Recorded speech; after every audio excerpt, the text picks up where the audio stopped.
tengo la dicha enorme de gobernar en un tiempo en que existen las benditas redes sociales. ¿Qué más le puedo pedir a la vida? Muy buenas noches, amigos de las benditas redes sociales, y un saludo a todas las personas que vean este video. Pues amigos, el día de hoy nos encontramos a 22 de junio del 2023.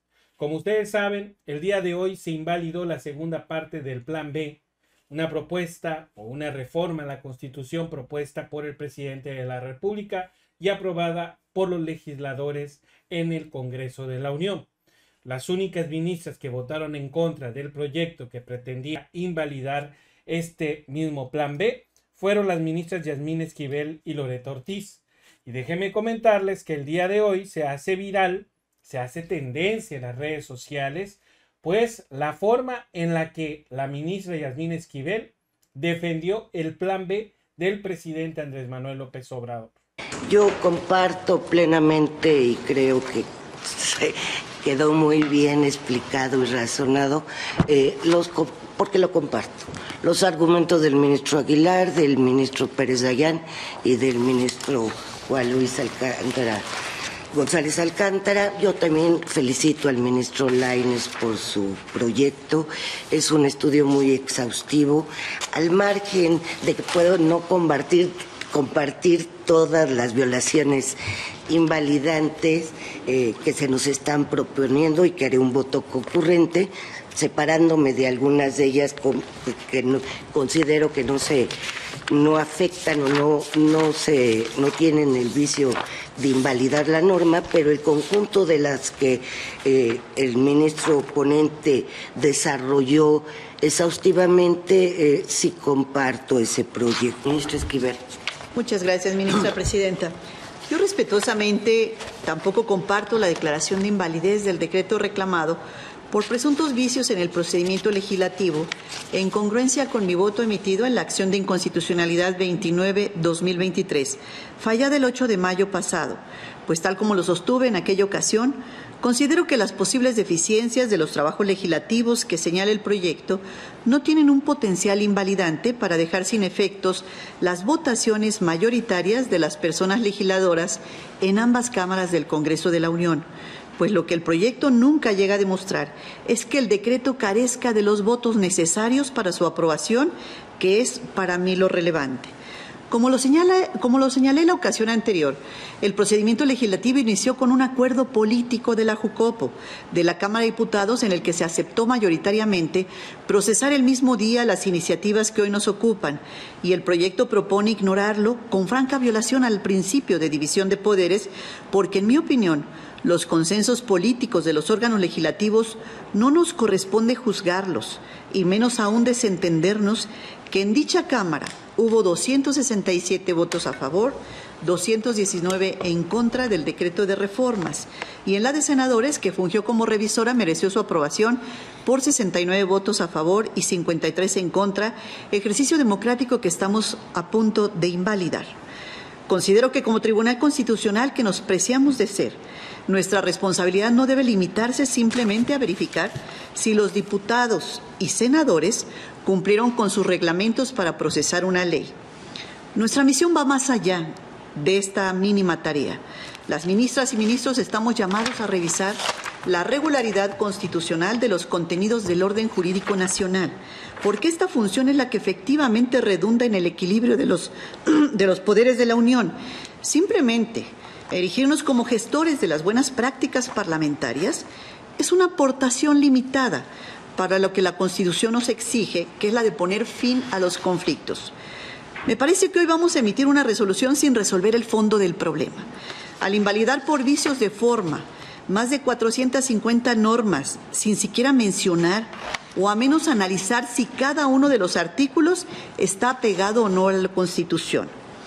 Quedarnos en este tipo de exámenes superficiales, los cuales, por cierto, cada vez más frecuentes, me parece que nos resta credibilidad, especialmente en esta materia, la electoral, en la que los actores políticos y la ciudadanía esperan de la Suprema Corte de Justicia de la Nación una labor sustantiva, de mayor profundidad, y no de un mero cotejo y palomeo de los formalismos procedimentales que acontecen en el quehacer cotidiano en los órganos legislativos, cuyos integrantes, como todos sabemos, tienen sus propias dinámicas de trabajo que obedecen generalmente a los acuerdos políticos de los diversos grupos parlamentarios, quien por su naturaleza, las más de las veces no requieren de soportes documentales exhaustivos, cuya ausencia, desde mi punto de vista, no debe ser motivo para invalidar todo el trabajo parlamentario bajo la óptica y pretexto de que no resistieron un análisis microscópico de la debida tramitología.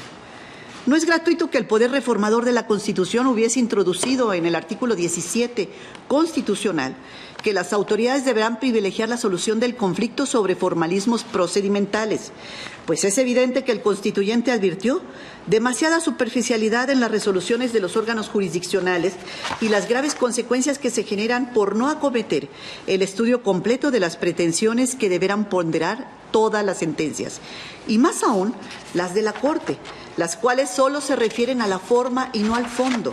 Lo único que hacen es postergar el resultado de la contienda cuando lo necesario es difundir de inmediato si prosperan o no las acciones sustantivas de quien demanda justicia.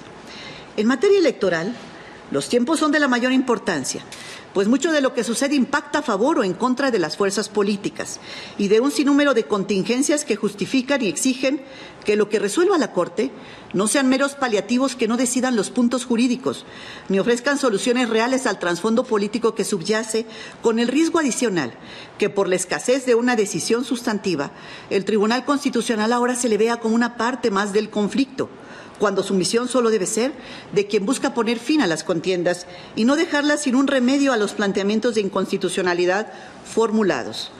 Considero que esta limitada sentencia, que solo ve la forma y no el fondo, deja pendientes temas tan importantes como los que observamos en los contenidos de las normas reclamadas y priva a la ciudadanía de la oportunidad de que este alto tribunal se discutan temas tan importantes como son, por citar algunos ejemplos, ¿es válido o no obligar a las personas legisladoras que pretenden reelegirse a separarse de su cargo con el fin de evitar el uso de recursos públicos en las campañas electorales? O si es constitucional o no, obligar al INE a liquidar los recursos provenientes de 2 fideicomisos constituidos para retener recursos públicos y que estaban destinados a las personas funcionarias del mismo. O también adecuar las remuneraciones a las personas servidoras públicas del INE a los topes salariales establecidos en el 127 constitucional. También sería importante analizar obligar a los partidos políticos si es correcto que establezcan en sus documentos básicos acciones afirmativas o mecanismos de paridad de género que garanticen la igualdad y no discriminación. También sería conveniente revisar si el INE tiene la facultad de ordenar la suspensión de la entrega de bienes a través de cualquier sistema que realicen candidatos, partidos políticos o cualquier persona para promover el voto de una candidatura determinada.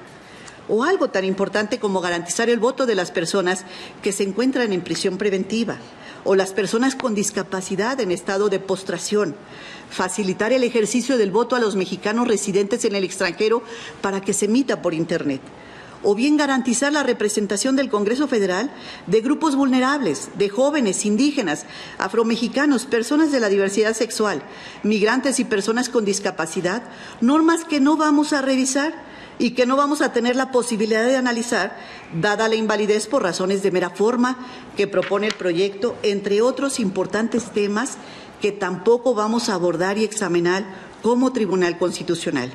El proyecto tiene como premisa esencial que las personas legisladoras de ambas cámaras aprobaron un decreto sin el suficiente conocimiento a sus disposiciones y nosotros ahora estamos a punto de aprobar una sentencia que mucho menos se ocupa del mismo contenido. En mi opinión, el resultado final frente a la ciudadanía es que de alguna forma hacemos lo que criticamos, porque también dejamos de discutir la sustancia de las normas impugnadas, con la agravante de que en nuestro caso lo hacemos muy conscientes de que hoy vamos a regresarle a la sociedad una legislación electoral que en lo medular data desde hace 9 años, de 2014, y en la legislación procesal electoral tiene 27 años, desde 1996, sin siquiera haberse transcrito en el proyecto y, por tanto, sin haberse revisado, sin saber si su actualización aprobada por el Congreso de la Unión es o no válida, porque sobre tales problemáticas no hay pronunciamiento de fondo en el proyecto. En consecuencia, mi voto es en contra de la propuesta y por el reconocimiento de validez del proceso legislativo del decreto impugnado, a fin de que se examinen los demás argumentos de fondo aducidos en las demandas sintetizados en la página 3 a 7 del proyecto, para no dejar sin respuesta a los partidos políticos y a la sociedad e impartir justicia en forma completa e imparcial, pues en mi opinión, no debemos limitarnos a revisar si dicho decreto superó o no el control de calidad parlamentaria en el que el proyecto pretende convertir al Tribunal Constitucional. Es cuanto, ministra presidenta. Pues yo creo que queda más que claro por qué tanto odio en contra de la ministra Yasmín Esquivel y por qué también la quieren sacar de la Suprema Corte de Justicia de la Nación.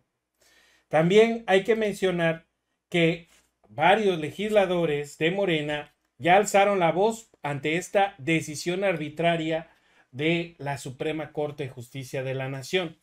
Una de ellas fue la senadora Antares Vázquez, la cual señaló lo siguiente. Adivina qué. La Suprema Corte de Justicia de la Nación invalidó el resto del Plan B que nosotros en el Congreso de la Unión aprobamos. Esto es algo muy delicado. ¿Por qué? Porque lo invalidan por las formas legislativas, que porque no seguimos procesos que a ellos no les compete juzgar. ¿Por qué? Porque legislativos somos nosotros. Nosotros somos tus representantes. Y votó la oposición y votamos la mayoría. Hubo votos a favor, hubo votos en contra, y ellos dicen que porque no se siguió el proceso legislativo, ni siquiera entraron al fondo del asunto. Entonces, anulan un plan que no es la primera vez. Como ves, han estado reiteradamente anulando leyes o partes de leyes que nosotros hemos aprobado sin respetar la separación de poderes, sin respetar las facultades que nosotros tenemos, excediéndose en todo momento en las facultades que ellos y ellas tienen. Quiero destacar que no fueron todos los ministros. Las dos ministras que están aquí, la ministra Yasmín Esquivel y la ministra Loretta Ortiz, ellas votaron con nosotros. Nos dieron la razón al Congreso de la Unión porque nosotros somos el poder legislativo y no ellos. La oposición, como puedes ver, tiene grandes aliados dentro del Poder Judicial de la Federación y entonces pretenden a decretazos, anulaciones, etcétera, acciones de inconstitucionalidad, lograr lo que no lograron en las urnas. Por lo tanto, es importantísima una reforma al Poder Judicial, como tú puedes saber, puedes intuir. Entonces, sigue vigente más que nunca hoy el Plan C. Acuérdate, el Plan C está en marcha. Ni un voto al PRIAN. Es la única forma en la cual vamos a poder frenar a esta Suprema Corte de Justicia de la Nación, que el día de hoy, de nueva cuenta, hace a un lado al Poder Legislativo y se impone ante pues la decisión. Imagínense, la decisión democrática de los mexicanos, porque escogimos, votamos al presidente de la República y también a nuestros legisladores. Pues la verdad, una felicitación a la ministra Yasmín Esquivel por la forma en que defendió el Plan B del presidente Andrés Manuel López Obrador. Nos vemos en un siguiente video. Que tengan una excelente noche. Saludos. Bye bye.